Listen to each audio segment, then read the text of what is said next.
C'est Pentecôte aujourd'hui au Cénacle à Jérusalem, au tout début de l'Église. C'est Pentecôte aujourd'hui à Péry.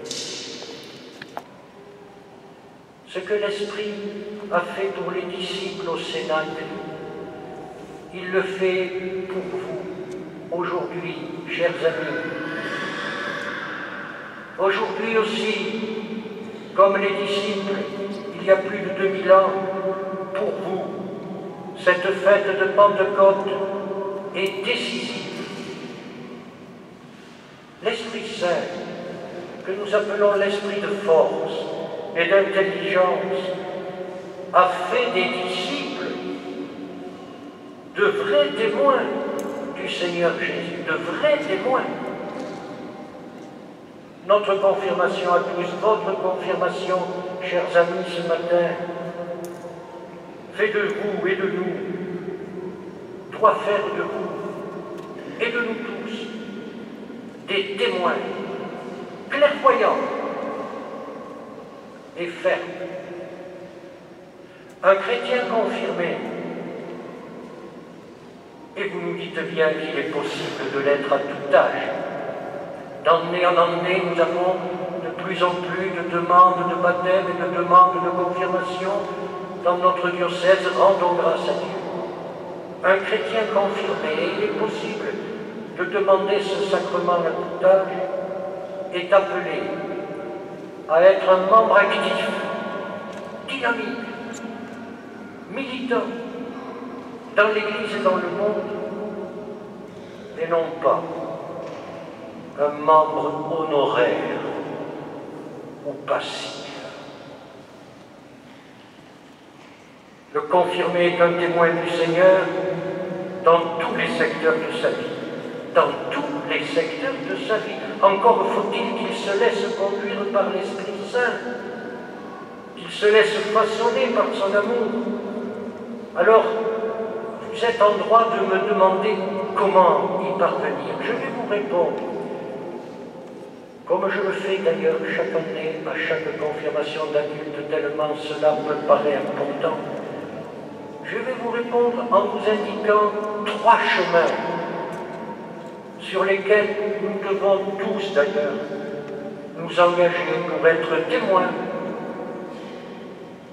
D'abord, et là nous retrouvons le pape François, le chemin de l'humilité, l'humilité du pauvre, de celui qui ne compte pas sur ses propres forces et sur ses mérites, mais qui compte en tout sur Dieu, à l'image de la Vierge Marie, elle qui a été la plus comblée par l'Esprit Saint, elle qui a été l'humble servante du Seigneur, appelée à devenir sa mère, et au pied de la croix de Jésus, dans la plus totale pauvreté, elle devient notre propre mère. Mettre notre confiance en Dieu et non pas dans les hommes. Après le chemin de l'humilité, je vous invite à marcher sur le chemin de la docilité. Qu'est-ce à dire? Quelqu'un qui est docile, c'est quelqu'un qui est attentif et qui, avec discernement, fait ce que l'Église lui demande parce qu'il sait que c'est pour son bien. Le disciple de l'Esprit, le disciple docile, c'est celui qui est attentif au témoignage de l'Esprit Saint dans sa vie. Il croit que l'Esprit s'unit à son esprit. Il croit que l'Esprit l'enseigne et qu'il éclaire sa mémoire et son cœur. Il se tient donc là, comme le dit Élisabeth de la Trinité, il se tient là, tout éveillé en sa foi, tout disponible, tout livré. le disciple fait silence. Silence des passions, silence des impressions, silence des états d'âme. Parce que c'est dans le sanctuaire intérieur de son cœur qu'il perçoit le frémissement du souffle de Dieu. Après l'humilité et la docilité, je vous invite au courage de la persévérance. Ce n'est pas facile, ce n'est pas facile. Après que sera passé le beau moment de la fête de ce jour,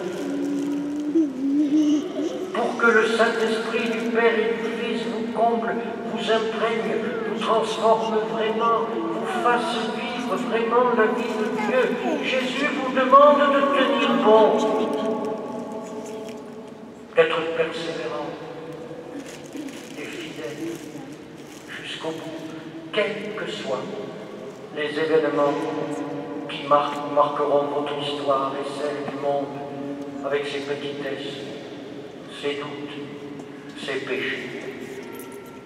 Vous retenez ces trois chemins, l'humilité, la docilité, le courage de la persévérance parce qu'ils sont chemin de vie.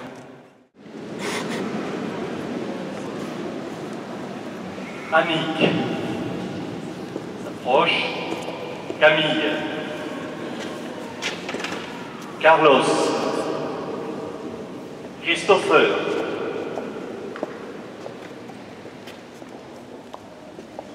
Jérôme, Jean-Philippe. Et vous, frères et sœurs, croyez-vous en Jésus-Christ et Seigneur, vivant pour toujours?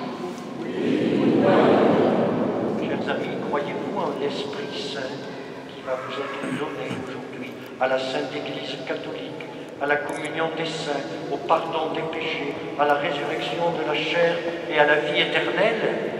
Oui. Et vous, frères et sœurs, croyez-vous en l'Esprit Saint qui fait vivre l'Église? Oui.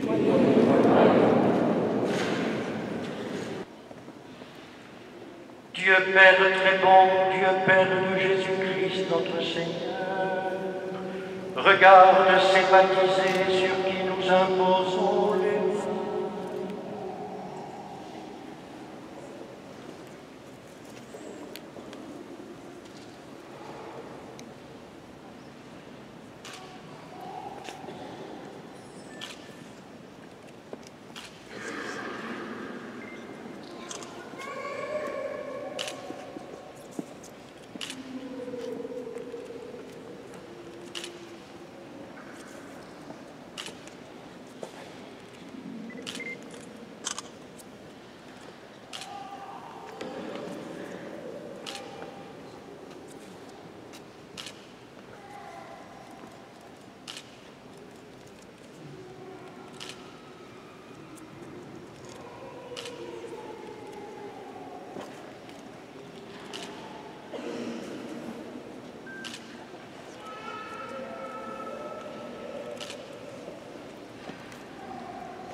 Laudate